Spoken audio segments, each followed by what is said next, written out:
दोस्तों, ये कहानी पूरी तरह से काल्पनिक है और शुभम यादव द्वारा केवल मनोरंजन के लिए बनाया गया है।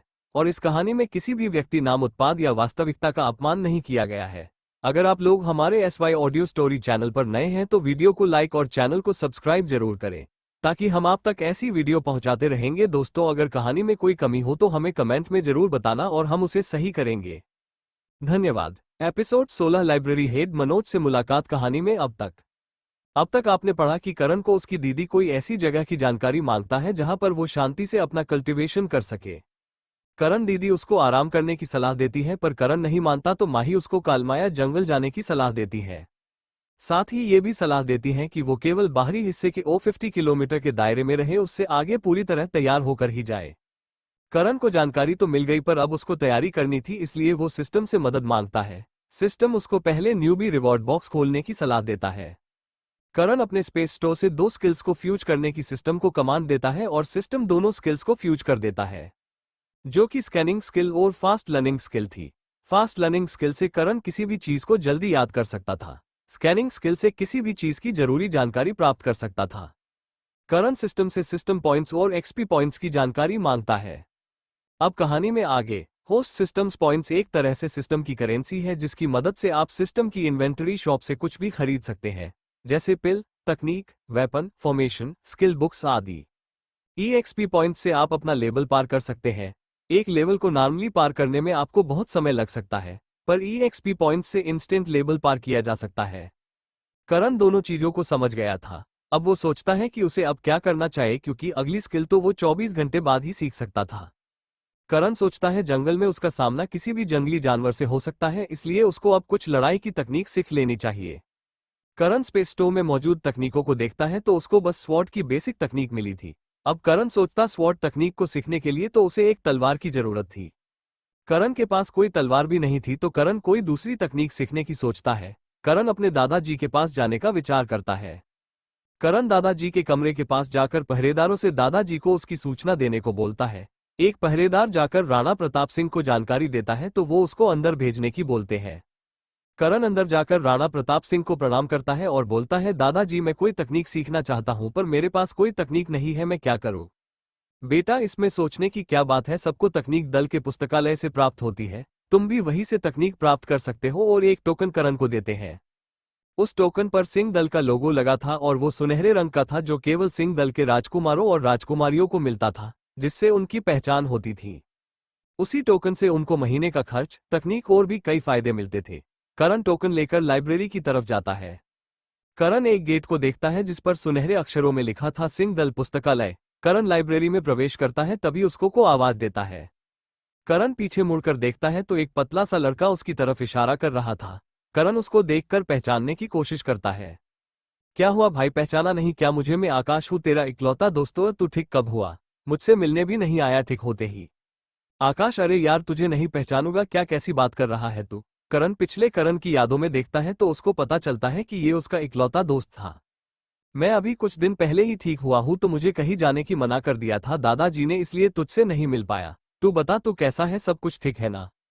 आकाश करण से कहता है, यार मेरा तो कोई भी नहीं है तेरे अलावा, और तू भी पता नहीं कितने महीनों से बेहोश था। तूने मुझे सिंह दल में शामिल कराकर मेरी जिंदगी ही बदल दी, वरना मेरे तो खाने के भी लाले थे। तुझे देखकर आज सुकून मिला है। तू यहाँ कैसे आया आज अचानक? तुझे तो तकनीक सीखने में मजा नहीं आता था। दरअसल पिछला करण सिर्फ अपना लेवल बढ़ाने पर ध्यान केंद्रित करता था। वो सोचता था कि पहले महागण लेवल हासिल कर ले, फिर कोई तकनीक सीख लेगा। करण आकाश से कहता है, हाँ यार, मेरी इसी गलती की वजह से मैं कई महीनों तक बेहोश पड़ा था। अब मुझे अपना बदला लेना है। तू सोच आकाश, वो विवेक जो मुझसे लेवल में कम था, उसने मुझे किस हाल में पहुंचा दिया था। अब मुझे अपनी गलती सुधारनी है। ठीक है करण यार, मैं समझ गया, चल मैं तुझे तकनीक ढूंढने में मदद करता हूँ। मुझे यहाँ की सारी जानकारी है। मैं इसी लाइब्रेरी में सहायक का काम करता हूँ, जिससे मेरा खर्चा चलता है। करण, चलो पहले तुम्हारा रजिस्ट्रेशन करा लेते हैं, चलो मेरे साथ। आकाश उसको एक डेस्क के पास लेकर जाता है जहाँ एक बूढ़ा आदमी आलस में ऊब रहा था। आकाश करण से कहता है, करण ये है लाइब्रेरी के हेड सीनियर मनोज, इनकी इजाजत के बिना कोई लाइब्रेरी में से कुछ नहीं ले जा सकता है।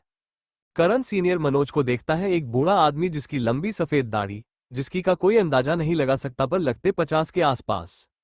दरअसल जिसका जितना ऊंचा लेवल उसकी उम्र भी उतनी ही बढ़ जाती थी। एक नॉर्मल इंसान और कल्टीवेटर में यही अंतर होता है, कल्टीवेटर की जिंदगी नॉर्मल इंसान से ज्यादा होती है। करण बूढ़े की तरफ देखकर कहता है, सीनियर मनोज को जूनियर करण का प्रणाम। वो बूढ़ा आदमी धीरे से अपनी खोलता है और करण को ऊपर से नीचे तक देखता है और करण से कहता है, राजकुमार करण, आप और लाइब्रेरी में? हाँ सीनियर मनोज जी, मैं ही हूँ। मैं मानता हूँ मैं पहले नासमझ था, जो तकनीकों पर ध्यान नहीं देता था, पर अब मुझे मेरी गलती को सुधारना है। ठीक है राजकुमार करण, अच्छी बात है, आपको गलती का एहसास है। लाइए अपना टोकन मुझे दीजिए, जिससे मैं आपका रजिस्ट्रेशन कर सकूं। करण अपना सुनहरा टोकन लाइब्रेरी हेड को दे देता है, जिसको लेकर वो बूढ़ा आदमी करण का रजिस्ट्रेशन कर देता है और करण को अपना हाथ आगे करने को बोलता है। करण अपना हाथ आगे करता है तो वह बूढ़ा आदमी करण का हाथ पकड़कर अपनी ऊर्जा करण के शरीर में भेजता है, जिससे करण को अजीब लगता है। करण आकाश की तरफ देखता है तो आकाश उसको शांत रहने का इशारा करता है।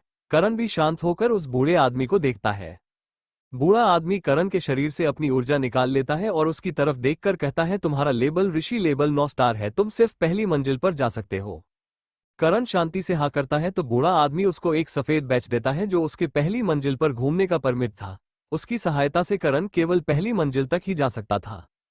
बूढ़ा आदमी करण से कहता है, तुम्हारी एक उच्च लेवल की आत्मा है तो कोई अच्छी तकनीक चुनना। तुम्हारे पास 3 घंटे का समय है, उसके बाद तुम्हें बाहर आना होगा। करण आकाश के साथ बूढ़े आदमी को प्रणाम करके लाइब्रेरी की पहली मंजिल की तरफ चल देता है। करण आकाश से रास्ते में पूछता है, तुमने मुझे उस समय शांत रहने को क्यों कहा? करण, मेरे यार सीनियर मनोज केवल तुम्हारा लेबल चेक कर रहे थे। अगर तुम कुछ उल्टी सीधी हरकत कर देते तो सीनियर मनोज तुम्हें कभी लाइब्रेरी में भी नहीं आने देते। अच्छा, क्या वो बूढ़ा आदमी इतना ताकतवर है जो मुझे यानी कि एक राजकुमार को भी नहीं आने देता? दरअसल करण, सीनियर मनोज हमारे दल में सबसे ताकतवर है। वो चाहे तो तुम्हारे पूरे दल को केवल कुछ क्षण में खत्म कर सकते हैं, पर वो ऐसा नहीं करेंगे क्योंकि वो बहुत शांति प्रिय आदमी है। उनको ताकत का बिल्कुल भी घमंड नहीं है। अब तुम ये सब बातें छोड़ो और मेरे साथ चलो, मैं तुम्हें पहली मंजिल तक छोड़ देता हूँ। तुम अपने लिए तकनीक चुनने पर ध्यान केंद्रित करो। आकाश करण को पहली मंजिल पर छोड़ देता है और अपने काम में लग जाता है। करण पहली मंजिल पर अकेला ही प्रवेश करता है तो वो किताबों की संख्या देखकर ही हैरान हो जाता है। टक्कर टक्कर टक्कर टक्कर टक्कर टक्कर टक्कर टक्कर टक्कर टक्कर टक्कर टक्कर टक्कर। क्या करण अपना बदला ले पाएगा? क्यों घायल किया था विवेक ने करण को? कौन है सीनियर मनोज जिनका इतना नाम है सिंह दल में कि सब उनसे डरते हैं? ऐसी कितनी किताबें थी पहली मंजिल पर जो करण उनको देखकर चौंक गया? क्या करण अपने लिए कोई ढंग की तकनीक ढूंढ पाएगा या नहीं? सारे सवालों के जवाब के लिए सुनते रहिए देवपुत्र करण, सिर्फ और SY ऑडियो स्टोरी पर। काले कागज की तकनीक। कहानी में अब तक आपने पढ़ा कि करण सिस्टम से XP पॉइंट्स और सिस्टम पॉइंट्स के बारे में जानकारी मांगता है तो सिस्टम उसको सारी जानकारी दे देती है।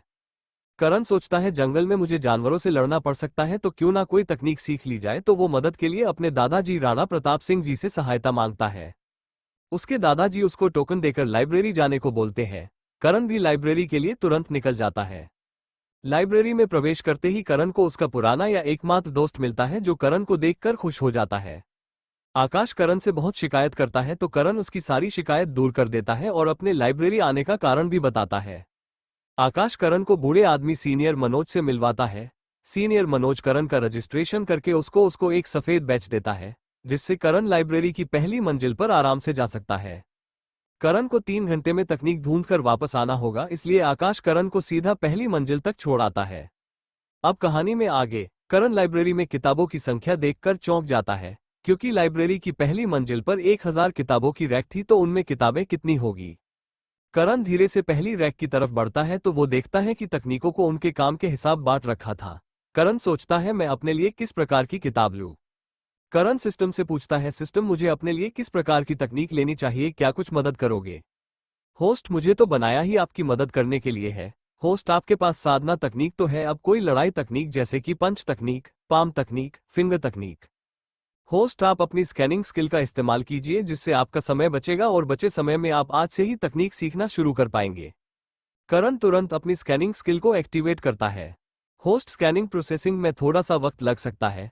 थोड़ी देर में पूरी पहली मंजिल को सिस्टम ने स्कैन कर लिया था, तो वो करण को उसके लिए सबसे अच्छी तकनीकों की जगह बता देती है।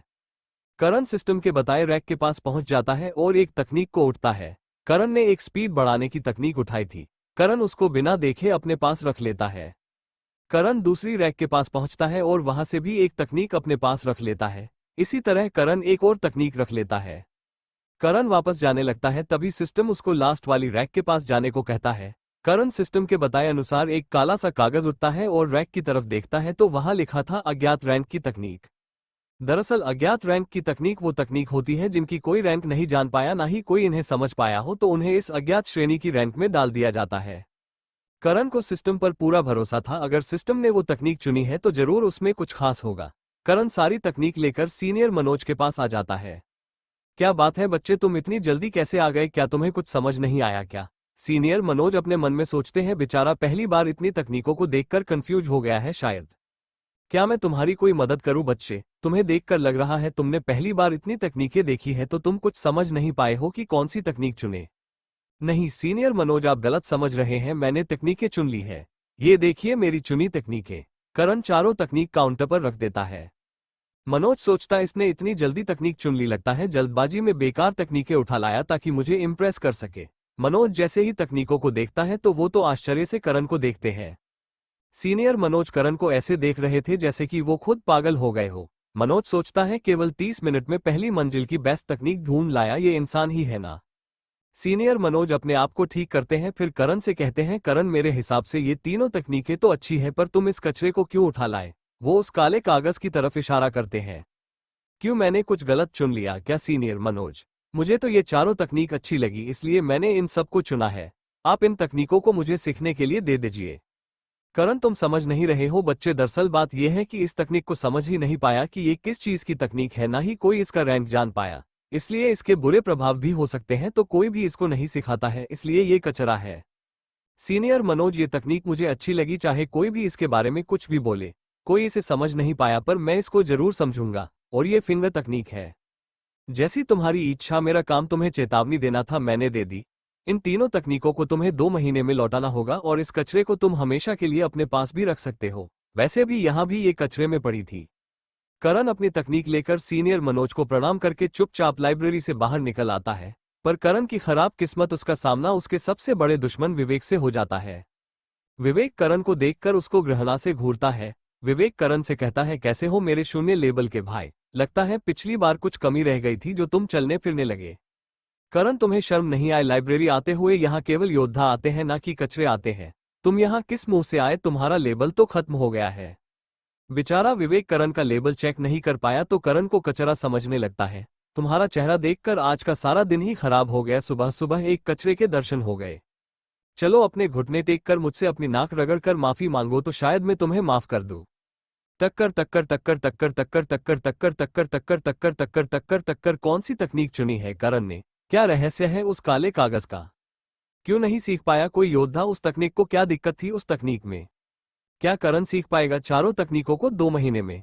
क्या करण को सच में लगता है कि उस काले कागज में कोई रहस्य है? चैप्टर 18 विवेक से करण की झड़प। कहानी में अब तक आपने पढ़ा कि करण लाइब्रेरी में किताबों को देखकर सोच में पड़ जाता है कि इतनी सारी तकनीकों में से अपने लिए कोई ढंग की तकनीक कैसे ढूंढे। करण सिस्टम से मदद मांगता है तो सिस्टम उसको स्कैनिंग स्किल को एक्टिवेट करने की सलाह देती है। करण तुरंत स्किल को एक्टिवेट कर देता है। स्कैनिंग में थोड़ा सा वक्त लगता है पर उसको सिस्टम सही तकनीक बताता है जिससे करण को ज्यादा दिक्कत नहीं होती है। करण तकनीक लेकर सीनियर मनोज को दिखाता है। सीनियर मनोज पहले तो करण को पागल समझता है पर बाद में उसको उसकी गलती का एहसास होता है तो वो करण को 2 महीने में तकनीक वापस करने की बोलते हैं। करण लाइब्रेरी से बाहर निकल आता है पर बाहर उसका सामना विवेक से हो जाता है। विवेक करण पर गुस्सा करता है और करण का मजाक उड़ाता है। विवेक करण को बहुत भला बुरा कहता है और उसको घुटने टेककर नाक रगड़कर माफी मांगने को बोलता है। अब कहानी में आगे। विवेक करण को लगातार जलील कर रहा था पर करण ने अपने पिछले जन्म में इतना सब कुछ झेला था कि विवेक की बातों से उसको जरा सा भी फर्क नहीं पड़ता है। करण चुपचाप उसकी बातें सुनकर मुस्कुरा रहा था। उसका दिमाग बिल्कुल शांत था। विवेक करण को इतना शांत देखकर और भड़क जाता है। वो करण से कहता है, करण मैं तुम्हें आखिरी मौका दे रहा हूं, मुझसे माफी मांग लो वरना बाद में मुझे क्रूर होने का दोष मत देना, समझे? मैं सिर्फ 10 तक गिनूंगा। करण अब भी विवेक को देखकर मुस्कुरा रहा था क्योंकि उसको पता था कि कोई शुरू से उसके पीछे साए की तरह उसका पीछा कर रहा है। करण विवेक को देखकर मुस्कुरा रहा था। उसको थोड़ा सा भी फर्क नहीं पड़ रहा था कि विवेक कुछ कर सकता है। विवेक करण को मुस्कुराते हुए देख बोलता है, लगता है तुम्हें वापस से सबक सिखाना ही होगा। पिछली बार तो दादाजी ने तुम्हें बचा लिया था, इस बार तो दादाजी भी नहीं है।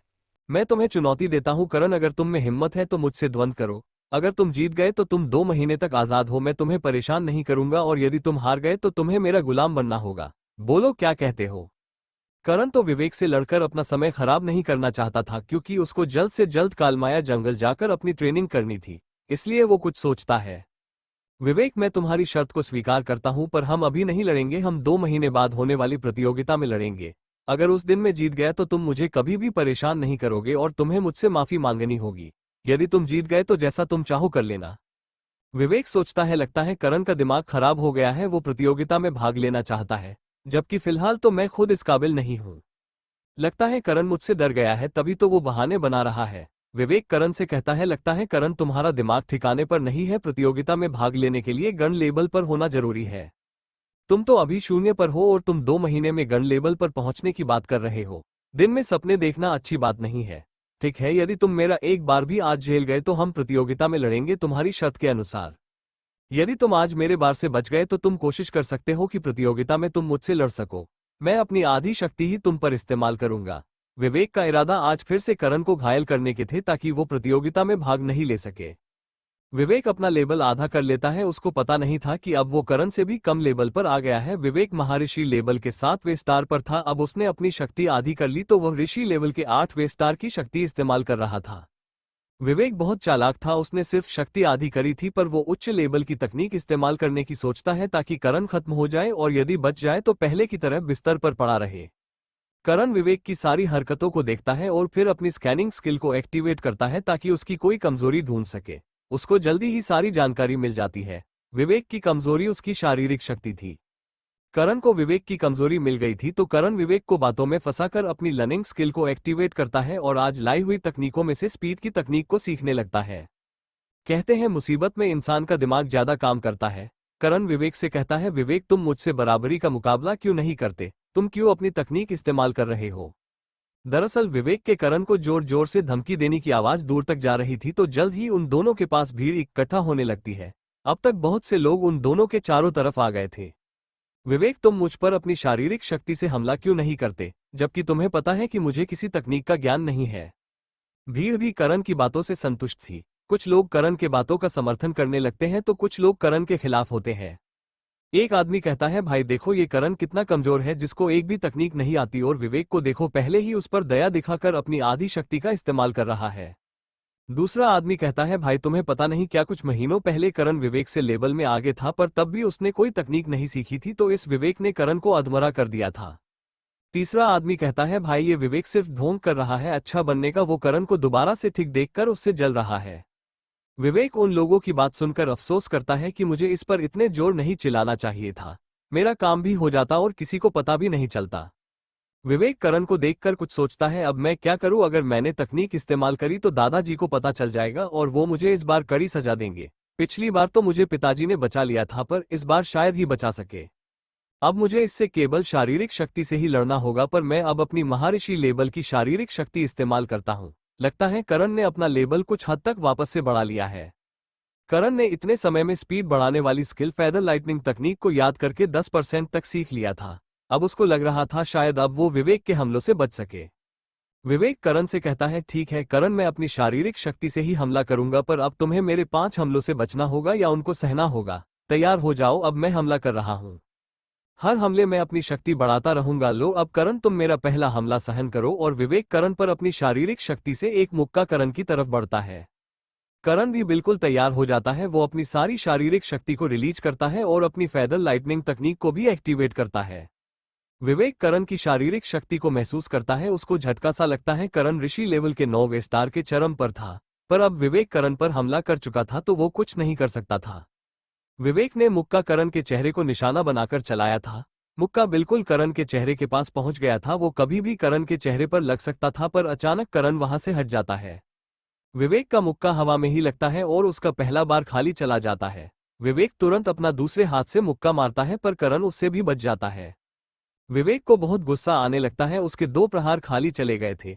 कहा वो करण को एक ही हमले में घायल करने की सोच रहा था, उसको 2 मुक्के खाली चले जाते हैं। अब तक विवेक के 4 प्रहार खाली चले गए थे। अब विवेक बहुत ज्यादा गुस्सा हो गया था, उसका चेहरा बिल्कुल लाल हो गया था गुस्से में। अब वो अपना आखिरी मौके में अपनी सारी शारीरिक शक्ति को छुपाकर इस्तेमाल करता है। करण इस बार उसके मुक्के से नहीं बच पाया। विवेक का मुक्का सीधे करण के सीने पर लगा। टक्कर टक्कर टक्कर टक्कर टक्कर टक्कर टक्कर टक्कर टक्कर टक्कर टक्कर टक्कर टक्कर। क्या करण विवेक के मुक्के से बच पाया या बुरी तरह से घायल हो गया? क्या करण दोबारा से घायल हो गया है या सिर्फ मामूली घायल ही हुआ है? क्या करण फेदर लाइटनिंग तकनीक को पूरा सीख पाएगा? क्या करण विवेक से बदला ले पाएगा या माफ कर देगा? CH-19 संजीवनी व्यापार घर। कहानी में अब तक आपने पढ़ा कि विवेक करण को देखकर बिल्कुल भी खुश नहीं था, इसलिए वो करण को जलील करने लगता है। विवेक करण को द्वंद्व के लिए चुनौती देता है। करण भी चुनौती को स्वीकार कर लेता है, लेकिन प्रतियोगिता के दिन लड़ने की शर्त रखता है। विवेक भी करण की बात मान जाता है, पर आज करण को विवेक का एक प्रहार सहन करना होगा जिसमें विवेक अपनी आधी शक्ति का इस्तेमाल करेगा। करण विवेक के छल को समझ जाता है, इसलिए करण विवेक को शारीरिक शक्ति से लड़ने को बोलता है। विवेक करण को उसके 5 मुक्के झेलने को बोलता है। करण अपनी स्पीड बढ़ाने की तकनीक की सहायता से विवेक के 4 प्रहार से बच जाता है। विवेक के 4 प्रहार खाली निकल जाते हैं तो वो बहुत गुस्सा हो जाता है और अपने आखिरी बार में अपनी पूरी शक्ति का प्रयोग करता है। करण को विवेक के आखिरी प्रहार नहीं बच पाता है, उसको सीने पर लगती है। अब कहानी में आगे करण उड़ता हुआ एक दीवार से टकराता है तो दीवार टूटकर गिर जाती है और धूल का गुबार फैल जाता है। किसी को भी कुछ दिखाई नहीं देता। विवेक खुश होते हुए सोचता है, भले ही तुम मरो नहीं करण, पर गंभीर रूप से चोटिल जरूर हो जाओगे, तब तुम प्रतियोगिता में कैसे भाग लोगे? थोड़ी देर में करण धूल से बाहर निकल कर आता है तो सब उसको देखते हैं। उसके शरीर पर सिर्फ मामूली सी खरोंचें थी, बाकी उसको कहीं भी गंभीर रूप से चोट नहीं लगी थी। विवेक तो करण को ऐसे देख रहा है जैसे कि कोई भूत देख लिया हो। विवेक ने पूरी शक्ति का प्रयोग किया था, तब भी करण को कुछ नहीं हुआ। करण विवेक से बोलता है, विवेक मैंने तुम्हारे 5 मुक्कों को डिफेंड कर लिया है, अब तुम अपनी बात से नहीं बदल सकते हो। अब हम प्रतियोगिता के दिन लड़नेंगे। चारों तरफ भीड़ में लोग करण की तारीफ कर रहे थे, वही विवेक की बुराई कर रहे थे। विवेक जल्दी से वहां से करण से बिना कुछ बोले निकल जाता है। विवेक के जाने के बाद करण भी अपने कपड़े ठीक करके वहां से अपने लिए हथियार खरीदने निकल जाता है, क्योंकि तकनीक के अलावा अस्त्रों का ज्ञान भी लेना था। करण जंगल में जाने की सारी तैयारी जल्द से जल्द करना चाहता था। करण जल्दी ही एक हथियार की दुकान पर पहुंच गया। इस दुकान का नाम संजीवनी व्यापार घर था। संजीवनी व्यापार घर में ज्यादातर सभी सामान योद्धाओं के अनुसार ही था। संजीवनी व्यापार घर में प्रवेश करते ही एक महिला अटेंडेंट ने करण का स्वागत किया और उसके आने का कारण पूछा। करण ने महिला अटेंडेंट को लिस्ट थमा दी। उस लिस्ट को महिला अटेंडेंट ने पूरा ऊपर से नीचे तक देखकर उसने करण से कहा, प्रिय ग्राहक, आपको ज्यादातर सभी औषधि और पिल यहाँ मिल जाएगी। आज आपको नील श्वेतपर्ण के फूल और 7वें स्तर के तिलस्मी जानवर का ऊर्जा पत्थर नहीं मिल सकता है, क्योंकि ये दोनों चीजें ही काफी कीमती और दुर्लभ है। आपको 2 दिन इंतजार करना होगा। आपको अगर सामान चाहिए तो इन दोनों चीजों को हम अपने मैन ब्रांच से मंगा सकते हैं, पर आपको पेमेंट पहले करना होगा। इनकी कीमत थोड़ी ज्यादा लगेगी क्योंकि इनको बाहर से मंगवाया जाएगा। करण कहता है, जी मुझे इन चीजों की जरूरत है, आप जल्द से जल्द इनको मंगा लीजिए और पेमेंट की चिंता ना करें, वो मैं अभी सभी सामान के साथ कर दूंगा। क्या आप मुझे कुछ हथियार और दिखा सकती है? जी प्रिय ग्राहक, आप किस तरह के हथियार खरीदना चाहते हैं? हमारे यहाँ सभी तरह के हथियार है। मुझे कुछ तिलस्मी हथियार या फिर कुछ उनसे भी अच्छा हथियार दिखा दीजिए। मुझे सभी तरह के नॉर्मल हथियार भी चाहिए। जी प्रिय ग्राहक, मैं समझ गई, आप मेरे पीछे चलिए, मैं आपको रास्ता दिखाती हूँ। करण चुपचाप उस महिला अटेंडेंट के पीछे चलने लगता है और मन में ही स्कैनिंग स्किल को एक्टिवेट कर देता है। महिला अटेंडेंट करण को दूसरे फ्लोर पर ले आए जहां नॉर्मल हथियार रखे थे, जो कि लेवल 0 से लेवल 5 तक के हथियार थे।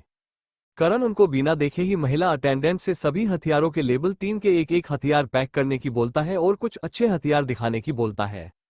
महिला अटेंडेंट करण को 3rd फ्लोर पर लेकर आती है जहां सारे उच्च श्रेणी के हथियार रखे थे। करण अपनी स्कैनिंग की पावर से सभी हथियारों को एक एक करके चेक करता है। उसको एक काली सी बहुत ही भारी तलवार पसंद आती है। वो उसके पास जाकर रुकता है। उसको उस तलवार से अजीब सा खिंचाव महसूस होता है, कुछ अपनापन सा महसूस होता है। करण उसको खरीदने की सोचता है। करण कुछ और अच्छे हथियार की तलाश में आगे देखता है, क्योंकि उस तलवार की ज्यादा जानकारी सिस्टम भी नहीं दे पाया था। सिस्टम ने भी करण को इतना बताया था कि इमोर्टल लेवल का हथियार है, इसकी अपनी चेतना है, इसके साथ आपको ब्लड रिलेशन बनाना होगा। इससे ज्यादा जानकारी सिस्टम के पास भी नहीं थी। करण एक तीर धनुष उठता है, वहां केवल 6 तीर थे। उसकी जानकारी स्कैन करता है तो उसको सारी जानकारी प्राप्त हो जाती है, पर वो फिर भी महिला कर्मचारी से पूछता है, क्या आप मुझे इसकी जानकारी देंगी? प्रिय ग्राहक, ये एक प्राचीन धनुष है और ये अपग्रेड किया जा सकता है। इसके तीर कभी खत्म नहीं हो सकते हैं। इससे आप एक बार में 6 तीर चला सकते हैं। ये जो तीर है अपने लक्ष्य को भेद कर ही वापस आते हैं। 5 किलोमीटर के अंदर तक ये किसी भी लक्ष्य को भेद सकते हैं। इन तीरों को भी अपग्रेड किया जा सकता है। धनुष में ऑटोमेटिक लक्ष्य सटीकता है, इससे आपका निशाना कभी नहीं चूक सकता है। ये एक प्राचीन धातु से बना है। ये हर तरह के अटैक की ऊर्जा को अपने अंदर संचित कर लेता है। पूर्ण रूप से ऊर्जा से भरने पर आप उस ऊर्जा से अटैक भी कर सकते हैं। करण उन दोनों हथियारों को पैक करने की बोलकर नीचे आ जाता है। महिला अटेंडेंट करण का सारा सामान निकालकर नीचे ले आती है और बिल तैयार करवाने लगती है। महिला अटेंडेंट करण को बिल देती है, जो कि 3,20,000 चांदी के सिक्के तथा 1,00,000 सिक्के, 2 सामानों के एडवांस। करण महिला को 5 स्वर्ण सिक्के निकाल कर दे देता है। दरअसल एक स्वर्ण सिक्का 1,00,000 चांदी के सिक्कों के बराबर है। ठीक उसी प्रकार एक चांदी सिक्का 1,00,000 तवे के सिक्कों के बराबर है। महिला अटेंडेंट करण को बोलती है, सर आपसे हमारे व्यापार घर के ब्रांच हेड मिलना चाहते हैं, क्योंकि आपने इतनी सारी खरीदारी करी है, आप मेरे साथ चलिए। महिला अटेंडेंट करण को एक कमरे तक छोड़कर चली जाती है। करण वहां बैठे हुए कमरे को निहार रहा था। वहां बहुत ही सुंदर सुंदर पेंटिंग, औषधियां, शानदार साउंड प्रूफ फॉर्मेशन सबको करण देख रहा था। करण चाय की चुस्की लेते हुए इन सबको बड़े ही गौर से देख रहा था। तभी एक लड़की की आवाज करण को ग्रीट करती है, पर करण तो उस लड़की में खो सा गया। टक्कर टक्कर टक्कर टक्कर टक्कर टक्कर टक्कर टक्कर टक्कर टक्कर टक्कर टक्कर टक्कर। क्या करण विवेक को प्रतियोगिता में हरा सकता है? क्या करण और विवेक का आमना सामना होगा प्रतियोगिता में या नहीं? क्या करण को नील श्वेतपर्ण के फूल और 27वें स्तर के तिलस्मी जानवर का ऊर्जा कोर मिल पाएगा या नहीं? क्या रहस्य है उस काली और भारी तलवार का? क्यों अपनी सी लगी वो तलवार? कौन थी वो लड़की जिसको देखकर उसमें ही खो सा गया था? 20 रोशनी सिंघानिया से मुलाकात। अब तक कहानी में आपने पढ़ा कि करण विवेक के मुक्कों से अपने आप को बचा लेता है, पर आखिरी मुक्का करण को लग जाता है। पर करण को सिर्फ मामूली सी खरोंचें आई थी। विवेक करण को सही सलामत देखकर गुस्से में वहां से चला जाता है। करण भी विवेक को ज्यादा सीरियस नहीं लेता है और हथियार खरीदने निकल जाता है। करण संजीवनी व्यापार घर में जाकर एक लिस्ट महिला अटेंडेंट को देता है, पर 2 चीजों को 2 दिन बाद उपलब्ध कराने की बोलती है। करण फिर हथियार दिखाने की बोलता है। महिला अटेंडेंट करण को हथियार दिखाने लगती है। दूसरे फ्लोर पर नॉर्मल हथियार करण को दिखाती है। करण बिना सोचे समझे सभी हथियारों में से एक एक खरीदने की बोल देता है। महिला अटेंडेंट करण को 3rd फ्लोर पर लेकर जाती है, जहां हाई ग्रेड हथियार रखे थे। करण 2 हथियार खरीदता है। करण का कुल बिल 4,20,000 चांदी सिक्के हुए थे। करण बिल चुकाता है। महिला अटेंडेंट करण को बोलती है कि उससे संजीवनी व्यापार घर की ब्रांच हेड मिलना चाहती है। महिला अटेंडेंट करण को एक रूम में छोड़कर चली जाती है। अब कहानी में आगे करण ब्रांच हेड के कमरे की सुंदरता को निहार रहा था। तभी उसको एक लड़की की ग्रीट करने की आवाज आती है। करण पीछे मुड़कर देखता है। एक बहुत ही सुंदर लड़की चलकर अंदर आ रही थी। उसकी नीली गहरी झील सी आंखें, नागिन सी लहराती कमर पर लंबे काले बलखाते बाल उसकी सुंदरता को और बढ़ा रहे थे। उसने हल्का डीप नेक हरे रंग का गाउन पहन रखा था। हल्के गाउन पर रूबी का छोटा सा नेकलेस। उसका फिगर तो और भी कमाल का था। वो लड़की चलकर करण के सामने हेड की कुर्सी पर बैठ जाती है। वो लड़की करण को ग्रीट करती है। तब करण को होश आता है। करण हड़बड़ाकर उसके ग्रीट का जवाब देता है और उसको बुलाने का कारण पूछता है। लड़की कहती है, इतनी भी क्या जल्दी है, पहले कुछ जान पहचान हो जाए। लड़की अपना नाम रोशनी सिंघानिया बताती है। करण भी शांति से अपना परिचय देता है। करण सिंह, तो आप सिंह दल से हैं। अच्छा लगा आपसे मिलकर मिस्टर करण। क्या आप बता सकते हैं कि आपको अचानक इतनी औषधि और पिल की क्या आवश्यकता है? करण सोचता है, अच्छा मुझ पर आकर्षण विद्या का इस्तेमाल किया जा रहा है। माफ करना रोशनी जी, मैं फिलहाल आपको कारण तो नहीं बता सकता हूं, बस इतना समझ लीजिए कि एक यात्रा के लिए मुझे इन सब चीजों की जरूरत है। रोशनी सोचती है, क्या इस पर मेरे आकर्षण विद्या का असर नहीं हो रहा है? आज तक कोई मेरी इस विद्या से बच नहीं पाया, फिर इस पर असर क्यों नहीं हुआ? रोशनी तो उससे बहुत सी जानकारी निकलना चाहती थी, क्योंकि इन्हीं जानकारी के लिए तो उसने करण को बुलाया था। सिंह दल अपने हथियार खुद बनाता था और पिल भी। आज तक कोई भी सिंह दल का आदमी व्यापार घर नहीं आया था, तो इस दल के बारे में व्यापार घर को कोई अधिक जानकारी नहीं थी। हालांकि कुछ जानकारी गुप्तचरों से प्राप्त होती रहती थी। संजीवनी व्यापार घर पहले सभी दलों की जानकारी निकालता था, फिर उनकी जरूरत के अनुसार सौदा करता था, फिर धीरे धीरे उन दलों को अपने अधीन कर लेता था। दक्षिणी क्षेत्र के सिंह दल और कुछ प्राचीन दलों को छोड़कर ज्यादातर सभी दल संजीवनी व्यापार घर के अधीन थे। इसी तरह संजीवनी व्यापार घर सभी क्षेत्रों में व्यापार करता था। रोशनी करण को एक गोल्डन कार्ड देते हुए कहती है, ये हमारे व्यापार घर का VIP कार्ड है। इससे आपको सभी सामान पर 25% छूट मिलेगी और आपके बचे हुए पैसे भी इसी में है। करण भी कार्ड को चुपचाप रख लेता है और रोशनी का धन्यवाद करता है। करण रोशनी से कहता है, माफ करना रोशनी जी, पर फिलहाल मैं जल्दी में हूँ, आप मेरा सामान मंगा दीजिए। रोशनी सोचती है, क्या लड़का है, इस पर मेरी सुंदरता का कोई फर्क नहीं पड़ा। अब रोशनी को कौन बताए कि करण तो पिछले जन्म में देवता था, उसने पता नहीं कितनी सुंदर लड़कियां देखी थी, वो एक बार में देखकर समझ जाता था कि सामने वाले के दिमाग में क्या चल रहा है। रोशनी एक नौकरानी को बोलकर उसको कुछ बोलकर वापस भेज देती है। रोशनी करण से कुछ नॉर्मल सी बातें पूछती है, करण भी सभी का जवाब देता है। तभी नौकरानी एक थाल लेकर आती है। रोशनी करण को थाल में से एक अंगूठी, भंडारण अंगूठी, देती है। करण सभी सामानों की जांच करता है और जाने के लिए मुड़ता है। रोशनी करण से कहती, मिस्टर करण, आपका सामान 2 दिन में आ जाएगा, आप अपना पता बता दीजिए, हम वही सामान पहुंचा देंगे। नहीं रोशनी जी, आपको इतना कष्ट करने की जरूरत नहीं है, मैं खुद 2 दिन बाद आ जाऊंगा। मुझे कुछ और भी खरीदना है, पर पहले मुझे कुछ तैयारी करनी है, इसलिए 2 दिन बाद मिलते हैं। करण इतना कहकर तुरंत वहां से निकल जाता है। अगर करण थोड़ी देर और रुकता तो उस पर भी आकर्षण विद्या का असर होने लगता। करण ने अपनी आत्मिक ऊर्जा की मदद से आकर्षण विद्या को रोक रखा था, पर ज्यादा देर वो भी नहीं रोक सकता था, क्योंकि उसकी आत्मिक ऊर्जा अभी ज्यादा नहीं थी। करण अपने कमरे में पहुंचकर सभी सामानों की जांच करता है और सभी चीजों को ढंग से व्यवस्थित करने लगता है। करण रात होने से पहले अपनी ऊर्जा को संचित करने की सोचता है। करण समय खराब न करते हुए जल्दी से साधना में बैठ जाता है। करण तब तक साधना करता रहता है जब तक कि उसकी माँ उसके लिए रात का खाना लेकर नहीं आ गई।